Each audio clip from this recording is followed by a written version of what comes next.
ছেড়ে দিই ফ্যানটা। রাত্রে দেখো ফ্যান চলছে না, আর এটাতে রাত্রেবেলাতে একদম এত স্পিডে ফ্যান চলে যে কী বলবো, ফুল স্পিডে ফ্যান চলে, আর দিনের বেলাতে নিতে পারে না। দেখো বালিশের অবস্থা কী করছে, এটা কেউ বলবে যে বিছানা। Good morning, welcome back to my channel. তো ব্লগ শুরু করলাম, তোমরা দেখতে থাকো। এখন বাজে 11:30, বাজারের দিকে এলাম যে হাঁসের ডিম নেবো বলে। দেখি হাঁসের ডিম পাওয়া যায় নাকি। আমি তো দেখতে পাই আসলেই, কিন্তু দ্বীপ আসলে নাকি দেখতে পাই না। তার আমি যাই, যদি না হয় তাহলে মাছই নিয়ে নেওয়া হবে। দেখা যাক, কারণ হাঁসের ডিমের উপরে নির্ভর করছে। তো চলে এলাম, আমি যে হেঁটে হেঁটে আসি, বললো যে না হাঁটতে পারবো না, আমার পায়ে ব্যথা করছে, কোমরে ব্যথা করছে। ওরা হাঁটা হলে কী যাওয়ার সমস্যা জানে, এখান থেকে কিন্তু এখানে একদমই কাছে। তো হাঁসের ডিম তো পেয়েছি, কিন্তু কেউ নেই ওখানে। অনেকক্ষণ দাঁড়িয়ে থাকার পর চলে এলাম। তো মাছের তেল দেখতে পেলাম অনেকগুলো, মাছের তেল নিয়ে নিয়েছি। আর পাবদা বলছে 500 টাকা কিলো। তো আর কী বলবো, আর কিছু বলার নেই। 1 টাকাও কম পড়বে না বলছে। দিয়ে মাছের তেল নিয়ে আবার হাঁসের ডিমের কাছে ঘুরে আসলাম। 15 টাকা বলছে, যাও বা নিতাম। ওর কথাবার্তা শুনে আর নিলাম না, মানে দিপি নিল না। দিয়ে বললো যে চলো মাছ নেবে, আর ডিম খেতে হবে না। মানে এত বাজে কথাবার্তা। হবে না, কাস্টমার তো সব রকম দাম বলতেই পারে, তাই না? একরকম কাস্টমার, সে কত কাস্টমার কত রকমের বলে। আমি বললাম 10 টাকা, তাতে মাথা খারাপ হয়ে গেছে। ঘুরে ফিরে এসে আবার সেই মাছ নিতেই আসলাম। আর একটু খেয়াল ছিল না যে কাতল মাছটাও ছিল, কাতলা মাছটা, তাহলে ওটাই ওজন করানো হতো। ছোটোই ছিল, বেশি বড়ও ছিল না। তো কেটে নেওয়ার পর চোখে পড়েছে আমার, জানো তো। দেখ অসুবিধা নেই। আর মাছের পিস করছিল, আমি বললাম যে মাছের পিস করতে হবে না, ছেড়ে দাও। এত বাজে বাজে বেঢঙ্গা পিস করেছে। মানে শরীরে কোনো এনার্জি পাওয়া যাচ্ছে না। দিকে আজকে শরবত করবো, গুড় লেবু দিয়ে শরবত করবো। গুড় তো রয়েছে ঘরে, শরবত করবো। তো মাছ নিয়ে আসলাম। আর কি নিলাম, মাছের তেল পেয়েছি, মাছের তেল নিয়ে নিয়েছি। অনেক কটাই ছিল, কেমন হবে জানি না।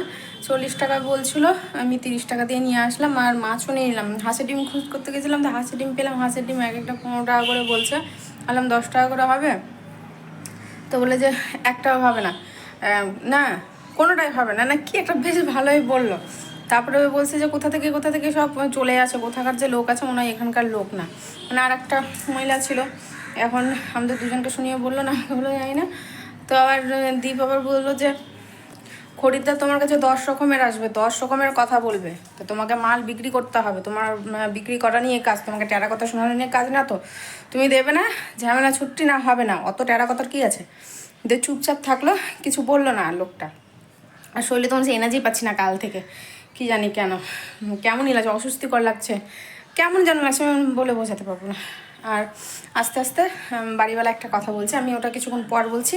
বেশি বক বক করা যাবে না, সমস্ত কাজ পড়ে রয়েছে, চলো তোমাদেরকে দেখাই। কাল রাতে বাসন মাজিনি, বললাম না যে কোনো রকম কোনো পাচ্ছি না, কাল থেকে বাসন রেখে দিয়েছি। সকালকার চায়ের বাসন, কালকে সন্ধ্যের চা, রাতের খাওয়া, দুপুরের বাসন, মানে খাওয়ার বাসন সব এখানে পড়ে রয়েছে, দেখছো। চালটা ধুয়ে রেখেই গেছিলাম, ওখানে আছে এতগুলো বাসন মেজে। এই যে একটা চায়ের বাটি ছিল, আমি কিন্তু কী করি, চায়ের বাটি ধুয়ে আবার চা করি, দিয়ে একবার মানে এই টাইমে মেজে নিই। আর পণ্ডিত চা করেছি কি না, ওই চায়ের বাটি রেখেছে, ওইভাবে ফেলে দিয়ে আবার একটা চায়ের বাটি করেছে, এই বাড়িটাতে চা বসেছে। মানে এই ঝামেলা করে, জানো না। আর ছোলার, কালকে ছোলা সেদ্ধ করেছিলাম। এই যে এটা একটা বাটিতে ভরবো, কিছু ছোলা ফ্রিজে ভরা আছে, সেদ্ধ হয়নি, কাঁচা ছোলায় রেখেছি ভিজিয়ে রাখা। ঠিক আছে, এগুলো সমস্ত কাজগুলো করি। তারপরে আসছি তোমাদের সামনে, অনেক কথা বলে ফেলছি তাই না। এখন তাহলে রাখছি। আর এই যে বাবুকেও আজকে স্নান করাতে হবে, কখন কি করবো জানি না, বলতে পারছি না আমি। মাছ 4 পিস নিলাম, ভাজা করব, ঝোল টোল কোনো কিছু করব না। আলু সিদ্ধ ভাবছি করবো, দেখি। আর মাছের পিসগুলো তোমরা যদি দেখো, তোমাদেরও মাথা খারাপ হয়ে যাবে। মানে লেজাটা ঠিকই আছে, নাহলে এরপরে মানে কি একটুখানি হতো। মাছের পিসগুলো এত বেঢঙ্গা করছে, এরপরে যদি রান্না করবো তখন দেখতে পাবে। মনে হয় রাগে করেছে। মানে ওর পাশ থেকে নিয়ে নিলাম, ওর কাছ থেকে সব কিছু করে দেখছি, ছোটো মাছ নেই, সবটি একদম 2.5 কিলো উপরে উঠছে মাছ। তো অত বড়ো মাছ নিয়ে কী করবো, দিলাম। ছোটো বলে না যে ওটা পাশের দোকান, তো যাই হোক লোকটা তাতে উঠেছে দিল। এবার ওর কাছেই কাটালো, যার কাছ থেকে কী করলাম, মানে পাশ থেকে ঘুরে আসলাম।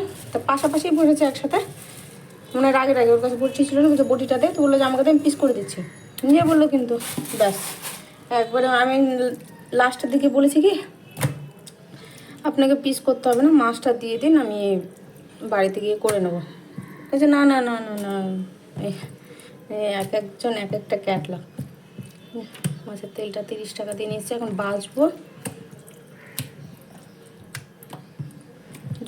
যে কটা করবো ওটা রাখবো, বাকিটা বা বেছে বেছে ধুয়ে রেখে দিব। এটাকে কি বলে আমি না এখন ভুলে যাচ্ছি, কি ফুলকা না কিতে বলছে।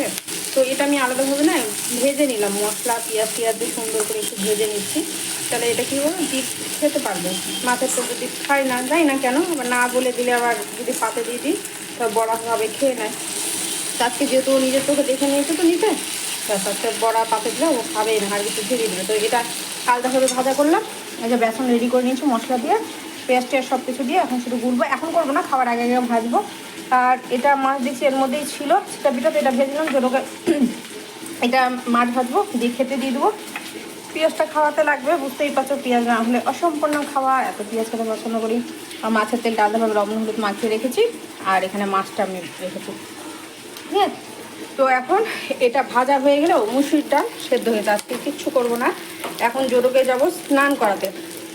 জোরো কিন্তু এখানে বসেছিল, এটা যেই আমাকে পাতা দেখলো ব্যাস দৌড়, জল ভরে গেছে, হয়েও গেছে আমার ওদিকে আনন্দে।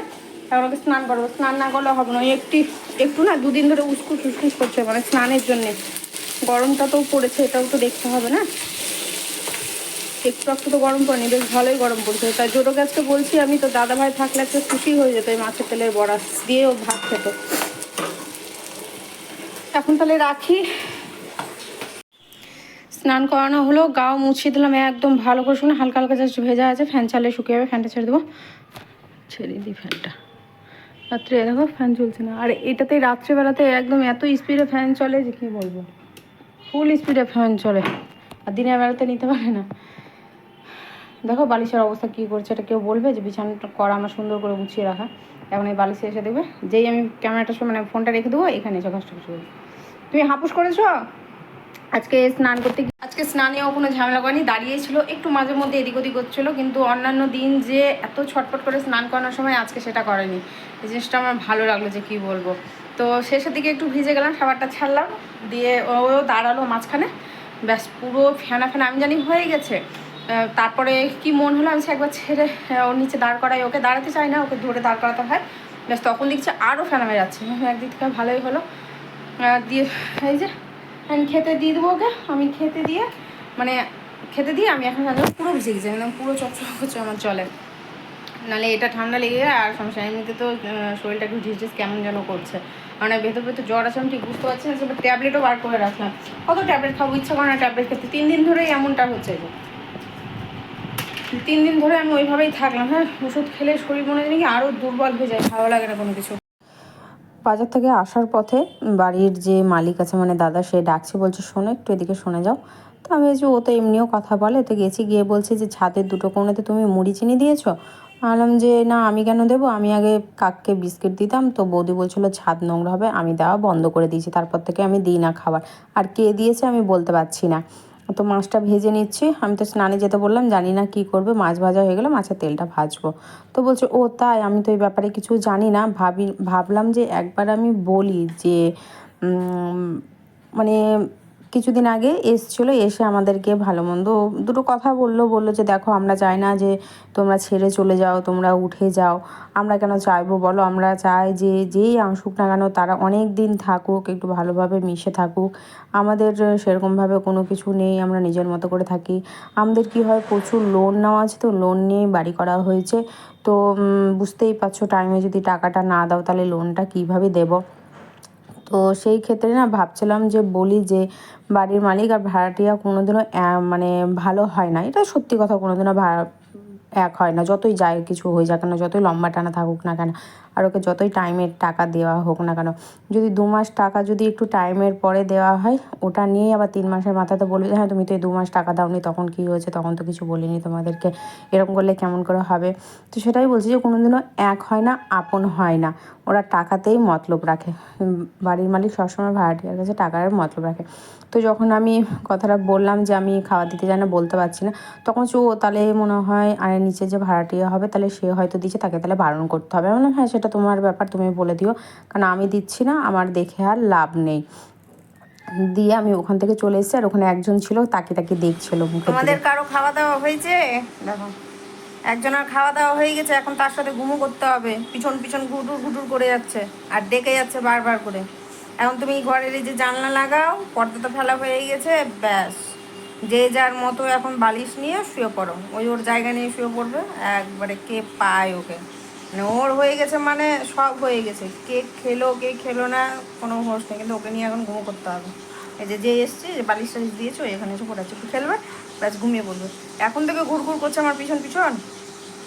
খেয়েছে আজকে বাবু একা একাই, খুব ভালো লাগছে এটা ভেবে যে ও একা খেয়েছে।